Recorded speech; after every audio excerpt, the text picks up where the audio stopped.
Hello, everybody out there. Thank you for tuning in. My name is Patrick Tan. I'm the General Counsel for ChainArgos. We are the blockchain intelligence firm that brought you the BUSD $1.4 billion under collateralization. Thank you for joining us. Thank you for tuning in. With me, as usual, every week is Jonathan Reiter, our CEO and Chief Data Scientist. What we're going to talk to you about this week. You guys seem to really like talking about the blacklist. So we're going to talk about blacklisting, Tether's blacklisting specifically. Maybe touch a little bit on some of the more interesting cases that we looked at in recent times. Also talk a little bit about USDC and spoiler alert, USDC is not obliged to blacklist just because Tether blacklists. And then we'll get into that in a short while. Next, we're going to talk a little bit about something from the archives. So this is stuff that we've had for a long time. John is laughing because we've been sitting on this the same way that we have been sitting on the Polygon stuff. But basically, some of the excerpts that we have from the approval of the Paxos It's the stablecoin. National Trust Company. Yeah. Sorry. So the approval for that whole approval process for creating that trust company that eventually created the BUSD, something along related to that. Some weirdness there, and some of these quotes are just wild. And then finally, we're gonna go back to blacklisting because you guys love that. We're gonna talk about the philosophy of blacklisting. Like, is there a pattern? How does it work? Why does some stuff get blacklisted and some stuff just not get blacklisted? Stay tuned, and that news at 11. So let's just talk about some of the latest blacklisting weirdness. John and I have taken a look at it, but I'm going to leave it to John. Let's just talk a little bit about the latest stuff. And you can see all this stuff on Twitter concerning some of the stuff that we're going to talk about right now. So, all right. So I'll give you I'll go through a couple of the recent examples. So it was a Circle address that was blacklisted. We'll put the link somewhere. I'm not reading these addresses. Obviously, that's crazy. So this is an address that Circle blacklisting hadn't transacted USDC since 2020. Right. It had done some stuff then, Huobi, DeFi, whatever, a bunch of transactions. But 3.5 years, whatever, after the last transaction. Yeah. Okay, that is puzzling. Certainly that suggests that this is not just a, please freeze the wallet, bro, type of a situation. But exactly what happened, we don't know. Circle's terms of service, whatever their blacklisting policy, which I guess we'll come back to a bit later, suggests that they need some kind of an order. Whether that means a court order or a directive from a regulator is a little bit unclear. Court orders can take a while, but honestly, 3 years is not the amount of time that they take. If you read the terms of service, which I did, it's not too long. I have to say that it's a lot less complicated than Tether's. Because Tethers are just, we do what we want. Tether's is pretty complicated. There's quite a few concepts there that you have to unpack if you're going to read it. Circle's one's pretty straightforward. Unless you are, they use that phrase, a U.S. court of competent jurisdiction. So you can't be a kangaroo court. You can't be Judge Judy. They'll listen. I thought Judge Judy was a real judge. Anyway, it's not. So if it's something offshore, it's at least as far as I'm concerned, it's quite clear from the terms of service that they don't necessarily have to respond. Which, if you ask me, is not necessarily a bad thing because Circle is, after all, a U.S. company. Well, they don't have to respond. They even put in there that if they think the freeze is of commingled funds and it will threaten the ecosystem, they, I think, reserve the right to push back. To refuse. I guess we'll come back to that whenever in a bit. But I think that's an important point to make because now, given that Tether is an offshore product, so if you look at there is an ongoing scam in India that's going on with, long story short, basically people are making false police reports to get wallets frozen. It's part of a whole scam. You can go check it out. And Tether's response so far, based on the evidence we've seen, has always been, okay, if it's an Indian police authority or whatever the case may be, they make that request to Tether, freeze the wallets. Tether doesn't hesitate; they just freeze it. And I can't say I blame them because it makes sense. If I were in that position, I would just err on the side of caution. A law enforcement agency asked me to freeze the wallet. Boom! I'll just freeze it. I'm not gonna investigate further. Now, that of course is what's facilitating this this scam, this whole Indian scam to get these things frozen. So at least with Circle, they're saying that, look, we're in the U.S., we're regulated in the U.S., we're registered in the U.S., we will submit to U.S. jurisdiction. But I mean, they have a bunch of licenses, so it doesn't have to be a court order. It's a bit of a correct. So they've submitted to that jurisdiction, and in some ways, I guess that makes it more predictable. We'll discuss that. Yeah, but, in some ways. Yeah. Okay. Then a next example here, another example of this is a tether freeze this time. So in this case, wallet was frozen, and this is recent activity. So money was sent into the wallet off of exchanges on the 23rd and 24th of January. So that's the beginning of this week. Then the wallet was frozen, but the money had already been moved off and deposited to Binance. We've seen that a lot. So when you were saying earlier that they moved quickly, it is certainly true that they moved with sort of a reasonable speed within a day, or whether it's 24 hours or we don't know when the complaint was filed, but we're assuming the complaint couldn't have been filed before the transactions. Yeah. That's a different kind of scam. But yet still not fast enough. Then sent to an intermediary wallet, deposited to Binance.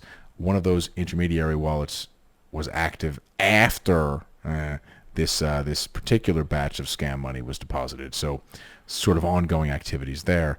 And it's a situation where, again, the money is sent quickly, right? More quickly than anybody can react. And that's fair enough. It's not like you can just directly call the Tether SWAT blacklisting Pretty sure that's no team. hotline. Yeah, but it doesn't work. What is it? That whatever, 1-900 block my Tether. It doesn't work that way.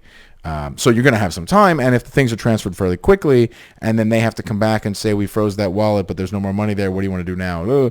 The money's clearly already going to be gone, right, which is not ideal. You also see, and again, we'll come back to this a bit later, that a lot of these intermediary wallets don't get frozen. Right? So as long as you can get it out of the place where the victim sent the money, it seems like a lot of the time you're pretty safe, or at least it's not going to get whatever sufficiently clawed back, frozen, returned, whatever the right phrase is. Now we have another wallet. This was just tweeted out this morning. So this wallet has transacted both USDT and USDC, both a long time ago. These are not super recent transactions. This was blacklisted by Tether. Nothing to do with Circle. It's been a long time. Seems weird somebody would just call Tether 8 months or whatever after the last transaction. And the wallet in this case still holds $2 million worth of each USDC and USDT. So definitely not being treated the same by the two providers. It seems like if a court order was secured, both of them would have frozen it. I think so. So we don't really know what's going on with a lot of this stuff. The money's generally deposited to exchanges, often, not always, Binance. In this case, it was Binance. But you see a lot of this sort of intermediary wallets being frozen. Sometimes the money came from what we have tagged as scams, so we understand why it was frozen. An awful lot of scams involve you opening an account on a crypto exchange, buying stable coins, and sending them to the scammer's address. So when you see a wallet that's got half a dozen, whatever, 5-figure, 6-figure stablecoin transfers off exchange, 2 hops later, back to exchange, in many cases, those are scam victims. There's other stuff that could be going on there, but you see that as a pattern in pig butchering and other types of scams, drainer scam, whatever type of stuff. So go back a couple of steps. Why does this matter, and why should you care? Quite simply, if you come into any contact with Tether, you should care, because how do you know that the Tether you receive from somebody isn't going to get frozen? And we're not talking about, these don't have to be huge sums. We've regularly seen wallets with hundreds of dollars, thousands of dollars frozen. We were looking at something earlier today, and it was like $700. Yeah. That's it. So whether or not you're a retail user or like a OTC provider or exchange or something like that, you care because you want some predictability, and you still want to be able to support your business. But what happens if your business takes in a whole bunch of these Tether, and then you leave it in the repository for a while, and before you know it, you come back and you try to transfer it out, you can't, because it gets blacklisted, either because you don't subscribe to our service to be notified about the blacklisting. We can't prevent the blacklisting. We can't prevent the blacklisting, but you may not know that you're. Yeah, actually, this is, I suppose, a request for information from the community. I wonder if anybody or how many people have had the experience of trying to transfer stablecoins and then discovering that a wallet they didn't pay any attention to for some period of time had been frozen. Yeah. Circle blacklists far fewer wallets than Tether does, but you're talking about, tens per quarter versus hundreds per quarter, the run rate now. I think that's about right. Certainly, it's an order of magnitude difference in amount.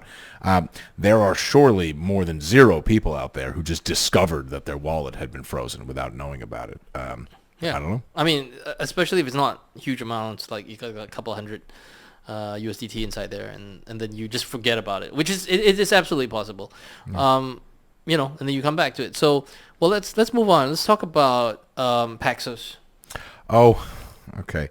This is sort of entertaining. So, Paxos's parent company is a Cayman Island holding vehicle.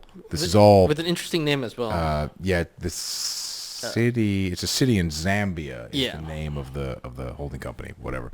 And that's been forever. There's filings on that one going back till 2012, 2013, whatever it is. And you can see a lot of their sort of TradFi experienced, somewhat well-known name board members are all on the filings and whatever. That's fine. And then there is a similarly named affiliate involved in the lending space in the FTX bankruptcy filings, going back to whatever it is, a year ago or something. And that's mostly interesting because when Paxos applied for this national trust license, the way Paxos is organized, the stablecoin product is what they're most known for, but the same group owned a crypto exchange called ItBit. I'm not sure if ItBit's even still around. Yeah, this is 10 years ago or more, under the same holding company structure, same common people. So that whole thing has owned all this stuff the whole time. The stablecoin product is run out of a special purpose New York trust company that does sort of whatever stablecoin related trust activities, issue these tokens, and they had applied for a more general national trust license to be able to do something like full reserve banking, which is a product a lot of people are interested in. And what is sort of amusing about that, there's a lending affiliate that's involved in the FTX bankruptcy on the list of people with contracts, and I think it's a novation agreement. Doesn't matter. They're doing some kind of trading activity. The details are unimportant for this conversation. And in opposition to their application for this, something like a full reserve bank license charter, the American Bankers Association said that the offshore foreign-owned related parties and the lack of sort of clarity around how the business would work and disclosures around same would make it challenging to ensure that regulations were followed and that things were done in a way that's reasonable. And for whatever reason, the relevant regulator, the U.S. Office of the Comptroller of the Currency, the OCC, said that, it was okay anyway, and they approved it. Something like further investigation wouldn't be helpful, something like that. Taking the time to postpone the application to gather more information would not be helpful. Wouldn't be helpful. So that's fine because they wouldn't learn anything else. So I suppose they can consider themselves. Well, if you refuse to spend the time, you're not going to learn anything. Yeah. Well, so this is a public service announcement to the Office of the Comptroller of the Currency. Anyway, certainly if you're asking for a license, the regulator can ask you almost anything. Yeah. This is not an employment interview. This is different. Financial licenses, they can ask for whatever. I'm sure there's some kind of stuff. Like reasonably anything. Yeah. But what are your affiliates in other countries? No, that's and what not are the dealings you expect to have? Okay, so you would think that's the case, but don't forget the Transparency International. Well, it gets worse. Yeah. Right? So I think the real problem here is that if you have an affiliate that's been providing financing or trading activities in they're either securities or commodities, right, that these people have issued. It's not relevant anyway. No, which they are. Yeah. Because the types of fraud and related party transaction disclosure requirements to prevent you from being accused of fraud don't depend heavily on whether it's a commodity or a security. Yeah. And Exhibit A is all of the people who thought they were fine because the tokens weren't securities who are now in prison for commodities fraud or being convicted of, tried for, whatever. Mango Markets, I think, was commodity market manipulation. Yeah.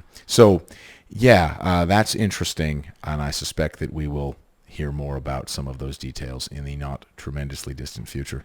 It's particularly good because a regulator that lots of people liked said that the traditional finance objections were unreasonable, and actually it turns out that they were very reasonable. So on that note, let's move on back to blacklisting. Quite a few of you guys have asked us, like, is there a way to sort of like, and it's a reasonable question, like, is there a way to predict when something is going to get blacklisted? Like, sort of like, is there a pattern to the blacklisting? And I can understand why you would care about that, because if you're running an exchange or an OTC, the last thing you want is either for some or all, because if it gets admixed, all your tether could get blacklisted. And I think so. The tacit assumption for a long time that most people had, I think, was that whatever amount of dodgy stuff is going on here, the North Korean hackers and the rest of it, isn't very large, and that if you're going to get blacklisted, you're going to get blocked, you're going to get your funds seized, you're going to be associated with those kinds of events, those kinds of activities, those kinds of groups, and it's pretty straightforward, right? You can trace back where the hack came from and the North Korean hacker, Nomad Bridge, whatever, this kind of stuff. And that's sort of true as far as it goes, in that many of the highest profile and best known groups, the stuff becomes public. I mean, the NSA talked about how some of the Colonial Pipeline, whatever, there's real police action in something approaching real time for larger or urgent problems. As it's become clear that a larger and larger fraction of the ecosystem is involved or adjacent to this stuff, and as the wallet seizures start to spread out, people are realizing that, yeah, I'm not 3 steps away from a known state-affiliated hacking group, so I'm good. That logic is wrong. I guess we can go through this. We are not convinced that enough more information will make it really easy to reliably predict what's going to get frozen, because there looks to be a lot of randomness here. But most of the time, what we see when we look at frozen wallets is adjacency to oddness. Yes. And the biggest question for us is not normally, oh, why was this wallet frozen? It's, why was only this wallet frozen? Yeah. There's 4 other wallets that are receiving money from the same thing that's got 80% inflows from weirdness. And just to wind back a little bit, I remember I mentioned the scam, the ongoing scam in India. It's stuff like that kind of really introduces a whole new element of randomness, because if a guy is scamming you, and you told him, okay, like you want to sell him something, can you send over the tether? I'll send you the goods. They don't send the goods. They get your tether frozen, and then they have that tether reissued in their name, or whatever the scam is. That introduces a whole different level of randomness, because that wallet hasn't actually come into contact with any scams yet. Yeah, so stuff like that would look random to everyone except for the victim. Yes. Right. So on chain, we talked about this last week. If I send you money on chain, it doesn't look any different than any other transfer. The wallets are all fresh. But if you knew that the person had tried to extort you or threaten you or whatever before the wallet got frozen, it's not random to you. But that's the only information in the world that explains what happened. You can't predict that, particularly if it's just a withdrawal off a major exchange. It looks like any other $100,000 withdrawal off a major exchange, of which there are enough that this is not a pattern really. So there is commonality within some very narrow bounds, and then there's a whole bunch of randomness over here, and then there's some more commonality over here, and then there's like another bunch of randomness over here. Well, I mean, we've even seen stuff that was adjacent to OFAC sanctioned wallets, where And it not doesn't get only the one wallet got. Yeah. So it's I mean, the standards for OFAC sanctioning are, I think, there's a whatever legal standard that's high enough that, oh, the money went to some other guy, you can't just seize it. Maybe not, whatever. But it's not that it's obviously you can run some models to have to filter out noise and stuff like that. Like Olympic diving is a good analogy, where you take out the 1 and the 9, the 10, so the perfect score and the lowest score you take out. When they do the diving, you can do that. Then it's the highest score and the lowest. The highest score and the lowest score. Yeah, sorry, that's why. Because it's that Soviet judge that's just not being honest. So then you have what's the stuff in the middle, and you can come to like sort of like a reasonable approximation of whether or not something's going to get blacklisted or not. You can do that, but to pretend that system has any degree of precision, I mean, like these are like, well, guided munitions. These days, GPS, munitions and stuff like that, they get within. But back in the day, they would have like a circle of. No, that's an excellent analogy. So I'm confident that you can develop techniques. We're getting somewhat better. 50%, 80%, 70%. You can get a reasonable amount of the stuff. You get your false positive and your false negative rates under control. But yeah, like modern GPS guided weapons Oh, have they're very essentially a accurate. 0%. You Yeah. know, they blow up the wrong thing. Oh, we're not To we're be not making clear. any comments about that. Yeah, We're just target saying that selection is not the conversation here. we're Yeah, just saying that the yeah. technology has Yeah, improved to the point stuff is very, very reliable. where Yeah. you can, and it's the same thing with aviation, right? So like in the old days when you didn't have GPS and stuff like that, the whole cockpit was full of people. Like you have a navigator, radio operator, everything, and they didn't. The goal of the team wasn't really to get to the airport. It was to get within the area of the airport, and then the pilots would try to find where the airport was and bring the thing down. But that, I mean, like 707 days they were doing like star sightings and stuff like that. Every story you tell about being a pilot terrifies I'm me. just saying that was the case back in the day. So then when with the evolution of GPS and stuff like that, development of GPS, then you can do right down. It's so precise to these days that you can actually do an automatic GPS landing. Okay, so anyway, So this is not that. You're So not going to get that kind of we are accuracy in the here. 707 phase where we can do like a scatter plot where it's within this cone of Well, most of the planes landed. I don't think we can explain the vast no, majority yeah, of not blacklistings. all of them made it. Some of them didn't make it. All right. Anyway, it's this is difficult, and Yeah. I think in part this is a consequence of the way the ecosystem is structured, where because making new wallets is free, Yeah. making new wallets takes no time. I mean, it takes approximately no time. The cost is tiny. Whatever you don't quibble about that stuff. And there is a delay in human processes. Checking stuff, confirming stuff, being awake, blacklisting stuff, executing a program, whatever. This is not ever going to be a super efficient airtight process.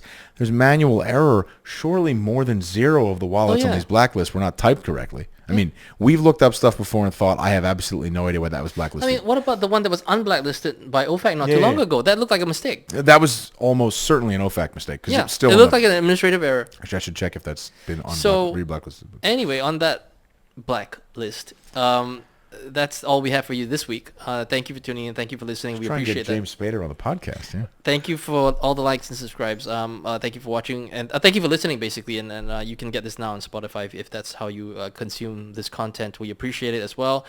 Keep those comments, emails, likes, and subscribes coming in. We appreciate that. And if there's something that we didn't cover or something that you want us to talk about, just go ahead and hit us up. And otherwise, have a great weekend. We'll see you again next week. Bye-bye.